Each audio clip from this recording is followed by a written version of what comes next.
Okay, so I might not make many friends with this one, but we all know that when the postseason comes around, sometimes there's guys who are usually good who are suddenly not as good for whatever reason. I do want to get the obvious one out of the way first. Eric Bledsoe. We've seen him kind of go deer in headlights for 2 straight postseasons now, so we have to at least realize that it could happen again. You know, his shot could go south. He could start being unsure of himself. Should I drive? Should I, take a shot? Should I just pass it off? Like, all that type of stuff. You would hope that he would at least still bring it defensively, but who knows, man. But the Bucks got George Hill and whoever else. From here on, it's when I had to get a little bit more like hot take like, and well, there we go. Tobias Harris. So Tobias is a good player. He can play on and off the ball, all that stuff. But I feel like against a good defensive team, the Raptors, the Celtics, the Bucks, Miami, in certain lineups, Miami wasn't a great defensive team overall, although they were still good. But I feel like certain lineups, they can really throw a lot of good defenders at you. I just want to know if Tobias can score in that environment. Like, is he going to be able to beat whoever it may be off the dribble consistently? OG Anunoby or Jaylen Brown or Jason Tatum or Chris Middleton or Giannis or whoever, The other thing, too, is Tobias is not a great playmaker.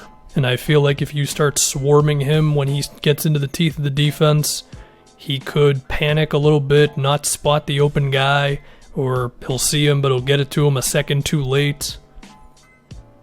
I mean, if I look at the Raptors series, Tobias averaged 14 points, 9 rebounds, and 4 assists, and he did it on 46% true shooting, which is bad.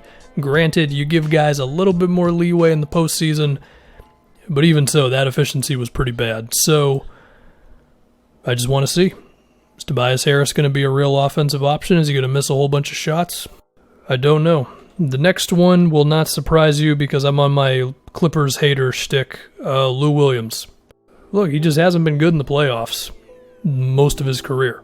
Now, I will get to the Warriors series in a second, but, Lou's career postseason numbers, they are 12 points a game on a 49% true shooting percentage, and it should be said, Lou Will is not exactly a defensive player, so if he's not giving you points efficiently, then what is he really doing for you? And as far as why that has happened to him so many times, I think part of it is he's not that big of a guy, and when you're in the postseason and you're against teams that are usually better defensively, they usually have 1 or 2 bigger physical defenders who can overwhelm somebody like Lou Williams.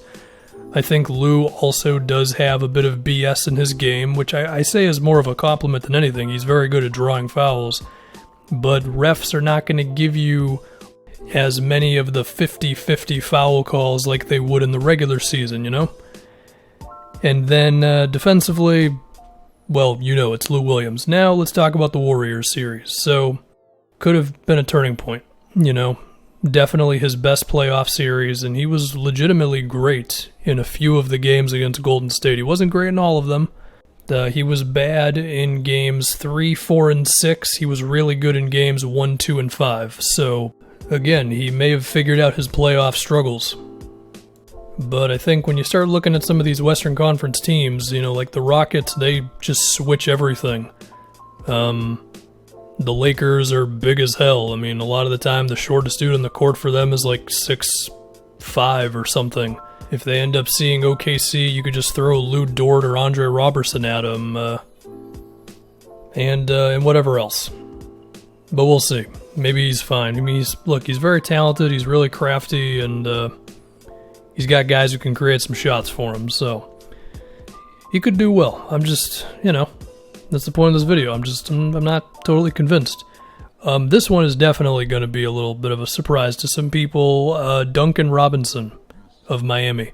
And this is partly why I'm not as big of a believer in Miami as other people. I think what's going to happen with Duncan Robinson in the playoffs is teams are going to lock in a little bit more on what he's doing. They're going to switch a little bit more.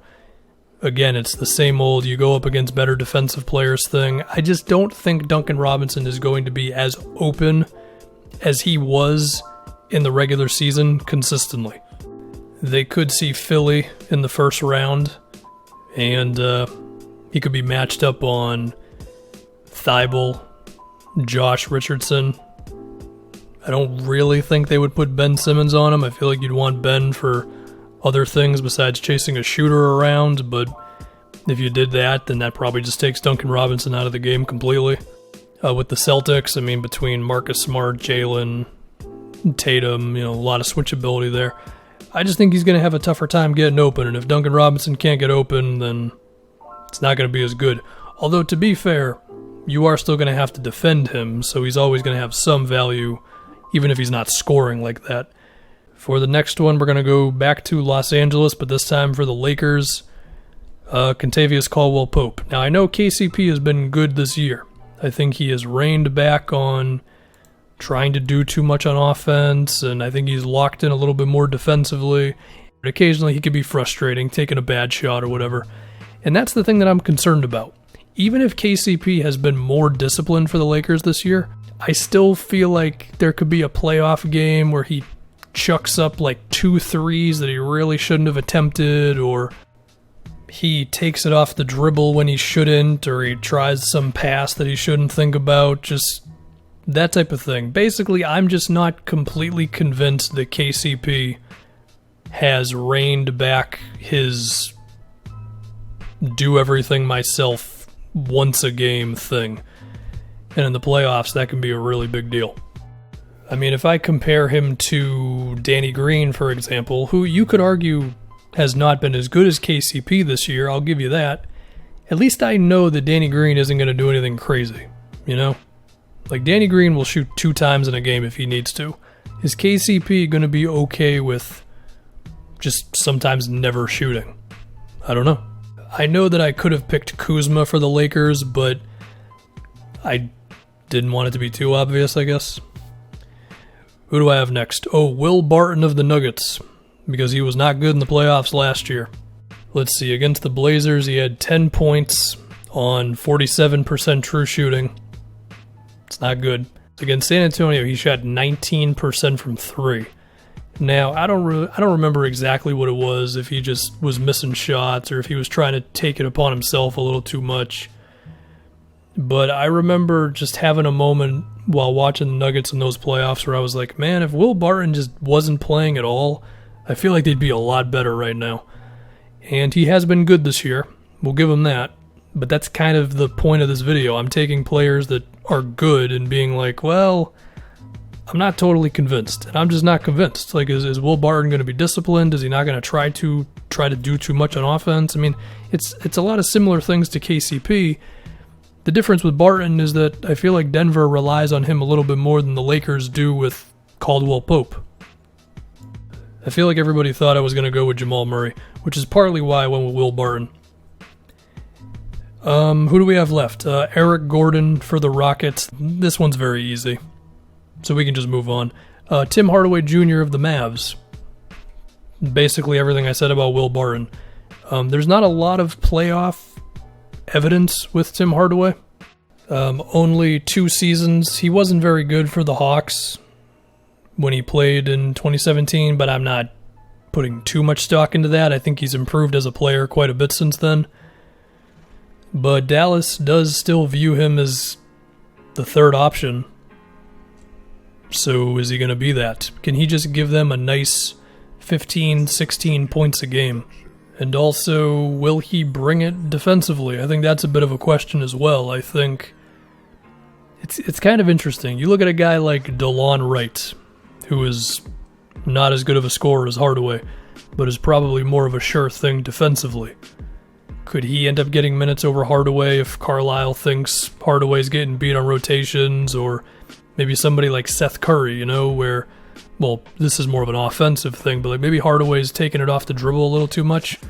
And yeah, Curry's not as good of a creator as Hardaway, but he's a little more sure of himself, and yeah, I'll just spot up in the corner for 7 straight minutes. That's fine with me. And now, so I'm not completely biased, I must end it on a note that is going to hurt me, but there's no way that I could say the things that I've said about some of these guys and not take it back to my favorite team as well. Marcus Smart. And you know what I'm going to say. It's the three-point shooting. He has been good for 2 years now from outside. Last year he shot 36% from three. This year, 35% on 7 a game. That's great.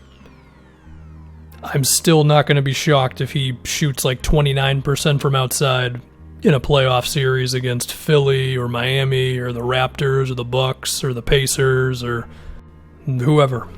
I'm pretty sure I just named every team in the East besides the Celtics, but yeah. Also, another thing with Marcus Smart, and I've mentioned this a little bit, is Brad Stevens going to force him into crunch time minutes? Because if you're going to do that, then you're going 5 out with no center, or you're putting like Gordon Hayward or Jaylen Brown on the bench, which that might not go over well. It also just probably might not be the right basketball decision. I mean, I love Marcus Smart, but I mean, come on, you know what I mean? So that's all going to be interesting stuff. And that's it. A whole bunch of playoff guys who I don't completely trust. And again, it breaks my heart to say that about Marcus Smart, but shooting is shooting.